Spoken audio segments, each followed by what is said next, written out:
First of all এই 14,000 টাকা আমি দান করলাম এই ভেবে যে এখন বন্যার মানুষরা অনেকে কষ্ট পাচ্ছে, তাই তাদের জন্য আমার কিছু একটা করা উচিত সেখান থেকে। তো দ্বিতীয়ত এটা যে আমি যখন টিভিতে দেখলাম যে সবাই এত কষ্ট পাচ্ছে, আমি সে টাকাটা তাদের জন্য তখন এখানে ডোনেশন করলাম। তৃতীয়ত আমার উদ্দেশ্য ছিল উমরার জন্য ওই টাকাগুলো জমানো। আমি আরও জমাইতে পারতাম, কিন্তু কনসিকুয়েন্টলি যখন অল অফ আ সাডেন যখন এই ঘটনা হয়ে গেল, তখন কনসিকুয়েন্টলি আমার খুব খারাপ লাগলো। এজন্য আমি তখন সেটি তাদের জন্য ডোনেশন করলাম এখানে। এই টাকাটা কিভাবে জমিয়েছেন এবং আপনার কোনো ইনকাম সোর্স আছে কিনা? আমার কোনো ইনকাম নেই, তবে আমি এটা জমিয়েছি এভাবে যে গত 2 থেকে 3 বছর ক্লাস 2 থেকে আমি এটা জমানো শুরু করেছিলাম, ক্লাস 1-2 থেকেই। তো তখন ক্লাস 1-2 থেকে জমানো করতে করতে আমি যেহেতু খুব একটা টাইম পাই না, এক্সট্রা কারিকুলার কোর্স করি আল্লাহর রহমতে, এজন্য হচ্ছে যে আমি সময় পাই নাই তারপর অনেক তাড়াহুড়া করে 14,000 টাকা আপাতত জমাতে পেরেছি। তো কনসিকুয়েন্টলি এই টাকাটা আমি তাদেরকে দিলাম, কারণ অল অফ আ সাডেন যখন এই ফ্ল্যাটটা শুরু হলো সেজন্য।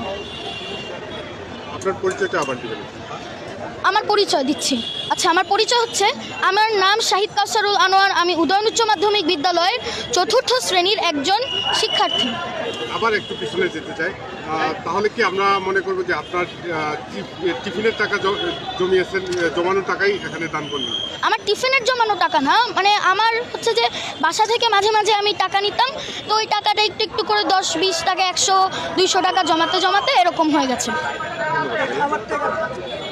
যে কথাটি বলতে বললেন, তবে আমি যেহেতু শিশু, তো এই কথাটা আমার না বলাই ভালো, কারণ এখানে পলিটিক্যাল কিছু বিষয় আছে, সো বাচ্চাদের পলিটিক্যাল বিষয়ে না জড়ানোই ভালো। তো আমি যেটা বলতে চাচ্ছি যে আমাদের বাংলাদেশে এখন যে ফ্লাড হয়েছে বাঁধ খুলে দেওয়ার জন্য, সেই ফ্লাডের কারণে অনেকেই সাফারার্স, তো সেই সাফারার্সদের জন্য আমি কিছু টাকা ডোনেশন করেছি। তার অ্যামাউন্ট হচ্ছে 14,500 টাকা। আমি আশা করি এই টাকাটা তাদের কাছে যেন খুবই ভালো মতো এবং সরাসরি যেন যে কোনো উপায় পৌঁছে যায়, এবং তারা যেন সেই টাকাটা দিয়ে কিছু অন্তত অল্প কিছুভাবেও উপকারিত যেন হন, সেটা আমার আশা। এবং আমি এটাও আশা করি যাতে আপনারা সবাই যে নিজের নিজের জেলা থেকে সবার আমাদের যারা সাফারার্স তাদের উদ্দেশ্যে ডোনেশন করুন। তো